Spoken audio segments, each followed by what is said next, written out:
कालिठू 2 दिन धरी भुवनेश्वर सोआरे अनुष्ठित हेब INAI रो टेक्नोलोजी कनक्लेव 2026।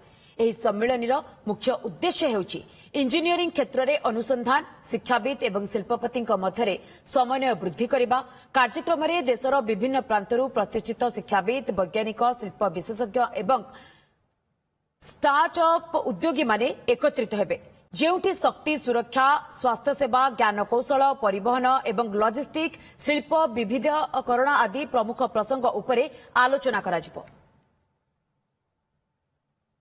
आमर जमती भारत मिशन रही semiconductor mission health mission AI mission तो यही मिशन क्वांटम मिशन से मिशन सब टेक्नोलोजी भी एक्चुअली दरकार तेणु यहाँ गोटे आईनी जेहेतु टेक्नोलोजी गोटे बड़ चैप्टर बड़ सोसाइटी तो से आईनी एक्चुअली तरफ 2 दिनिया नेशनल कनक्लेव आम यूनिवर्सिटी एक्चुअली होबाकू जाउची। टेक्नोलोजी कनक्लेव आमर जोटा होची एटा होची आईएनए रो गोटे प्रमुख प्रोग्राम एटा प्रथम द्वितीय थर ये आगुरी एटा बॉम्बे आईटी रे थरे हेइतिला।